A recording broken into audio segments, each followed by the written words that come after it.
적혀주세요. 감사 70분대로 아, 개설해서 저는 감사를 이렇게 열심히 하지 않았습니다. 그래서 일단 제가 수험생활 때 썼던 이 필기구랑 혹은 뭐 포스트잇이랑 계산기에 대해서 잠깐 설명을 드리자면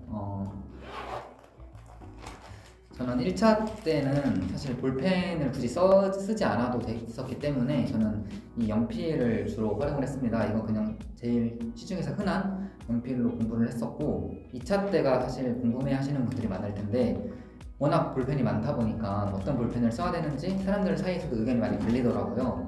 그때 썼던 볼펜이 저는 이 에너겔이거든요.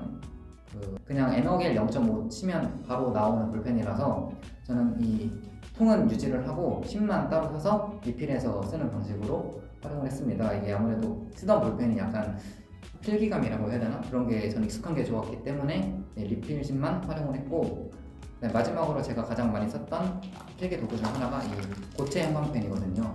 그냥 형광펜 같은 경우에는 약간 좀 밑줄 긋기도 애매하고 그랬던 기억이 있어서 저는 아예 고체 형광펜으로 활용을 많이 했습니다. 1차 때도 볼펜을 쓰는 분들이 많으신 걸로 아는데 저는 샤프가 훨씬 익숙했어서 샤프를 계속해서 썼고 샤프로 풀고 컴사로 마킹하는 식으로 했던 걸로 기억을 합니다.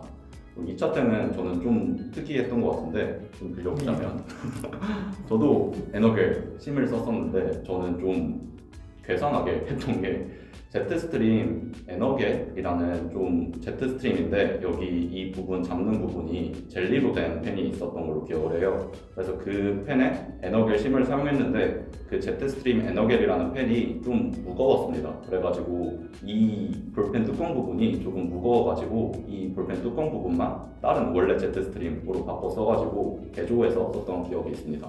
그리고 화이트의 경우에도 홈보에서 나오는 시중 화이트보다 좀 두꺼운 화이트가 있었던 걸로 기억을 하는데 그 화이트를 사용하면은 그 연습서나 시험지에서 한 줄로 그었을 때 그 한 줄이 딱 맞아가지고 지우기 편했던 기억이 있어서 그 화이트를 실전에서는 활용했던 것 같습니다. 그리고 필기구 외에 약간 좀 제가 사용했던 것 중에 좋았던 것 두 개를 추천드리자면 일단 저희 둘 다 계산기는 이 카시오 거를 썼거든요. 근데 이건 아마 CPA 준비하시는 분들이라면 다 하나쯤 가지고 있을 거라고 생각을 해서 그냥 생략을 해도 괜찮을 것 같고 저는 두 가지에 대해서 꼭 말씀을 드리고 싶었거든요. 이따 아마 제가 책 내용을 소개할 때 모든 페이지에 거의 붙어 있다고 해도 무방할 정도로 많이 사용하는 건데 이거는 이제 그 페이지를 구별해주는 잠깐의 약간 좀 노트 조금 하고 이 페이지는 뭐가 나오겠다라는 거를 활용할 용도로 사용했던 거고 이건 이제 포스트잇. 저는 약간 공책에다 필기하는 것보다 포스트잇으로 활용을 한 공부를 많이 했었기 때문에 이 포스트잇을 추천드리겠습니다. 그러면 이거랑 이어서 설명을 드리자면 저는 포스트잇을 그렇게 많이 활용하진 않았는데 저는 형광펜을 이런 색보다 훨씬 많은 색을 활용했던 걸로 기억을 합니다.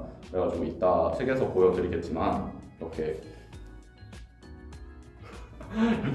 보이시면 저는 모든 과목에 형광펜의 의미를 갖게 가져가려고 노력을 했었는데 이렇게 주황색은 기본적인 형광펜으로서 강사님이 말해주시는 거 밑줄 칠하는 거 칠 때 활용을 했었고 노란색의 경우에는 강조해 주시는 거나 아니면 제가 중요하다고 생각하는 키워드 등을 노란색으로 표시했던 기억이 있습니다.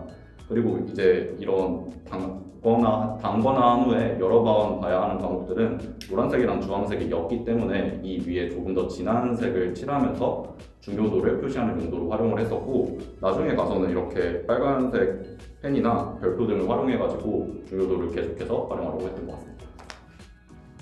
그리고 저는 이제 단거나 말씀해 주셔서 제가 가져온 책은 제가 유예 때 활용했던 책입니다. 그 회계랑 감사 책만 가져왔는데 여기만 봐도 아까 말씀드린 그 메모지 같은 걸로 많이 분류를 해놨거든요. 그래서 여기에다가는 이제 내가 뭐 특정 단원을 모른다 그럼 그 단원의 내용을 적고 이제 나중에 볼 때 이 페이지만 활용해서 볼 수 있게끔 활용을 많이 했고요. 그 다음에 저는 이제 단원별로 이렇게 있을 때 목차가 항상 책 앞에 있을 때 목차에다가 뭐 회독수랑 내가 좀 어려웠던 문제는 형광펜으로 체크를 하고 포스트잇으로 약간 키워드 혹은 제일 중요한 어떤 문제풀이의 핵심을 위주로 정리하는 방법으로 활용을 했습니다. 그 다음 두 번째로 소개해드릴 책이 이거는 책이 원래는 이렇게 두꺼웠는데 약간 제가 아는 거는 빼고 모르는 거는 이게 따로 분철을 해서 만든 책이거든요. 이 책뿐만 아니라 본인이 공부하는 책 중에서 약간 문제풀이용으로만 보통 쓰는 책들이 있을 텐데 그 부분에 있어서는 그러니까 아는 거는 또 푸는 건 사실 시간이 좀 아까우니까 아는 거는 빼고 모르는 거 혹은 헷갈리는 것만 위주로 한 권의 책을 만들면 이게 시험 직전에 아주 시간도 절약되고 좀 효과적으로 공부를 할 수 있을 것 같습니다. 감사 몇 점이세요?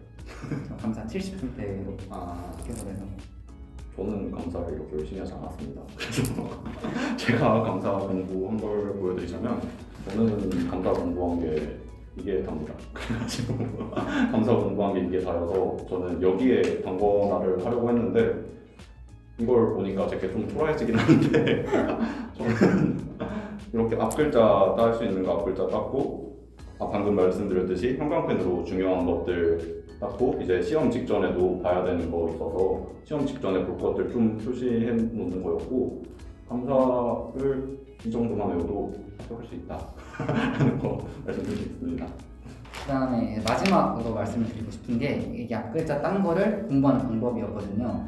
앞글자를 이렇게 A4 용지나 혹은 도화지 같은 거를 잘라서 만든 다음에 이제 집에 뭐 부모님이 계시거나 혹은 자취를 한다면 같이 공부하는 스터디원들한테 도움을 받아서 이걸 딱 보여줬을 때 아 이거는 뭐의 앞글자고 어느 단원에 나오는 것 그리고 이거는 어떤 내용이다 라는 거를 말로 설명을 하면 혼자 공부를 하고 암기를 되뇌이는 것보다 훨씬 더 효과가 좋았다고 저는 생각을 하고 있습니다. 저도 감사 관련해서 말씀드리고 싶은 건 저는 CPA의 스터디가 크게는 의미가 없다고 생각을 합니다. 애초에 정해져 있는 지식이기도 하고 뭐 고민하면서 토론해야 되는 과목 자체가 많지 않기 때문에 스터디 자체가 크게 의미가 없다고 생각을 하는데 감사 같은 경우에는 지금 말씀해 주신 것처럼 말을 하면서 스터디를 하는 말터디를 하는 걸 굉장히 추천드립니다. 저 같은 경우에 저는 본가에서 공부를 했고 그리고 가족한테 이런 걸 맡긴다는 게 좀 이상해서 저는 스터디원을 원격으로 구해서 전화로 스터디하는 방법으로 했었는데요. 1, 2, 3, 4 하고 이렇게 1주차가 나눠져 있습니다. 그래서 스터디원과 정해진 범위를 가지고 그 범위에 있는 걸 모두 외운 다음에 전화로 이 제목을 읽어주면 이 제목 밑에 있는 걸 뚜루루루 말하고 여기 틀린 거를 서로 짚어주면서 틀린 부분만 볼 수 있도록 공부를 했습니다. 그래서 스터디 자체가 시간을 좀 뺏긴다는 느낌도 있지만 감사의 경우에는 외워야 할 양이 정말 많고 너무 말로 설명하기에는 복잡한 부분이 많기 때문에 말터디를 활용하시는 걸 추천드립니다. 저도 학기 병행을 할 당시랑 그리고 이제 학기 병행을 끝나고 1월부터 UA 시험 보기 전까지 스터디를 꾸준히 같이 해왔는데 그 친구들은 이게 감사 1유예였고 저는 회계랑 감사 2유예였기 때문에 정말 많은 도움을 받았거든요. 그렇기 때문에 스터디를 하면 저는 지금도 그 친구들이랑 연락을 하고 있기 때문에 좋은 사람도 알게 될 뿐더러 공부에도 도움을 받을 수 있기 때문에 한 번쯤은 해봐도 되지 않을까 무조건적으로 배척할 필요는 없다라는 말씀을 드리고 싶습니다. 그래서 저는 그리고 시험 전날 가져갔던 자료들을 가져왔는데 시험 전날에 과목이 1차의 경우에는 세부적으로 하면 거의 9과목이나 되고 2차의 경우에도 세부적으로 나눴을 땐 정말 많은 양이 있기 때문에 많은 양의 자료를 가져가지 못합니다.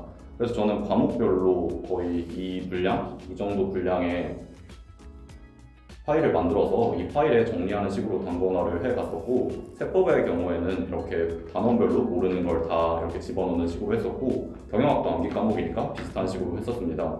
그 외에 다른 이해 과목들은 실수가 있는 범위나 찾아야 되는 정보 위주로 이렇게 정리를 해서 가져갔었던 것 같은데요.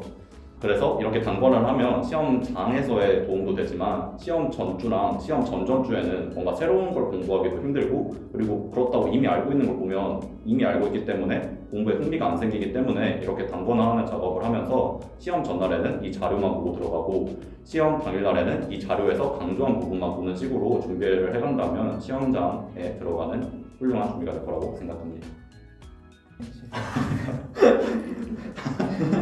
약간 소개 필기로 소개요? 네. 약간 이런 점이 처음이라서 하나씩 말씀을 드려보면 어떨까요? 과목별로. 좋습니다. 네. 요즘 회계가 좀 많이 어려워지고 있는 추세고 워낙 많은 범위를 커버리지를 가져가야 되기 때문에 어떤 강사님의 과목을 듣든 본인이 본인 걸로 채워하지 못하면 의미가 없고 본인이 듣고 복습하고 완전히 내 걸로 만든다고 하면 그냥 시중에 있는 어떤 강사님 걸 들어도 합격하는 데 지장이 없다고 생각을 합니다. 세법은 강의랑 교재가 그렇게 크게 중요하지 않습니다. 일단 다 외워야 되고 문제를 잘 풀 줄 알아야 하기 때문에 강의랑 교재가 크게 중요하진 않는데 아무 교재나 사용하는 건 지양해야 된다고 생각을 합니다. 유명하신 선생님이 3분, 4분 정도로 있으신 걸로 알고 있는데 3분, 4분의 커버리지나 강의력 모두 다른 걸로 알고 있습니다. 그래서 자신이 정말 많은 범위를 공부해서 많은 범위를 커버해서 시험장으로 가져갈 것인지 아니면 공부를 적게 하는 대신에 이 범위를 확실하게 맞춰서 점수를 받을 것인지 전략을 확실하게 세우고 그리고 자신과 맞는 전략을 세워주는 선생님 그리고 강의력이 자신과 맞는 선생님을 선택하시는 게 좋다고 생각합니다. 비대면으로 하는 스터디 중에 제가 정말 추천하는 스터디가 회계랑 세법의 경우에 다양한 연습서를 풀어볼 수 있는 스터디를 추천드립니다. 그래서 각자 다 다른 강사님을 듣고 있는 경우가 많은데 회계의 경우에도 세법의 경우에도 조금 유명하신 선생님들이 4-5분 계신 걸로 압니다. 그래서 그 4-5분의 강사를 각각 듣고 있는 학생들이 모여가지고 일주일에 이 문제는 풀어봤으면 좋겠다 하는 문제를 발제해서 풀다 보면은 다른 연습서의 경우에는 제가 알고 있던 개념이라고 생각했는데 아예 안 풀리는 경우가 있는데 그런 경우에는 개념을 다시 정비해보고 잘못 알고 있었구나 생각할 수 있는 기회가 되기 때문에 이 스터디는 정말 추천드립니다. 조심스럽지만 저는 원가 연습서 강의를 전수로 듣는 걸 추천드리지 않습니다. 그리고 원가 객관식 강의도 듣는 것을 추천하지 않습니다. 그 이유의 경우에는 원가는 개념 자체가 방대하다기보다는 문제에 적용하는 게 중요한 학문이기 때문에 문제를 직접 풀어보면서 배우는 게 중요하다고 생각을 합니다. 그래서 객관식 강의랑 연습서 강의 모두 풀다가 막힐 경우에만 듣는 걸 추천하고 그리고 특히 연습서 강의를 왜 전수로 듣는 걸 추천하지 않는다고 말씀드린 이유는 1차에서 요구하는 원가의 개념의 양이랑 2차에서 요구하는 원가의 개념의 양이 그렇게 크게 다르지 않습니다. 그래서 새로 배워야 되는 양이 없는 상황에서 1차 원가에서 요구하는 능력과 2차 요구에서 요구하는 역량이 전혀 다릅니다. 2차 원가에서는 개념보다는 실수하지 않기 그리고 정보 해석력이 더 중요하기 때문에 그런 것들을 강의로 배우기엔 좀 무리가 있다고 생각을 하고 본인이 직접 문제를 풀어보면서 막히는 부분만 개념이 어떤지 그리고 어떤 실수를 조심해야 되는지 확인하는 것이 더 좋다고 생각합니다. 상법도 감사와 마찬가지로 정말 어떤 분을 들으셔도 그렇게 크게 문제는 없습니다.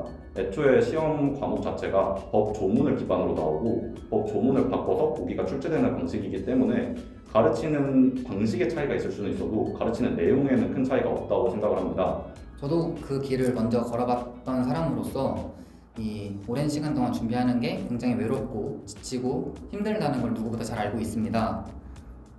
중간에 포기하고 싶을 때가 분명히 있을 거고 공부를 하다 보면 성적이 왜 안 오르지 혹은 실력이 왜 그대로지라는 의문점을 가질 시기가 분명히 있을 거라고 저는 생각을 하는데 그때 조금만 더 힘을 내셔서 버티셔서 이번에 끝내야겠다는 생각으로 하신다면 그 긴 시간의 끝에는 정말 합격이라는 결과가 그리고 그 달콤한 열매가 기다리고 있을 것이기 때문에 최선을 다해서 조금만 더 힘내주시길 바라겠습니다. 이제 이 영상이 올라갈 때쯤이면 정말 바쁜 객관식 기간이실 텐데 객관식 기간 정말 힘들 거고 동차 기간은 더 힘들겠지만 그 기간만 이겨내면 정말 합격을 할 수 있으니까 이 시험을 완벽하게 준비하려고 할 필요도 없고 100점 중에 60점만 맞으면 되는 시험이니까 절반 맞추고 나머지 찍어서 10점 더 맞춘다는 생각으로 공부하시면 됩니다.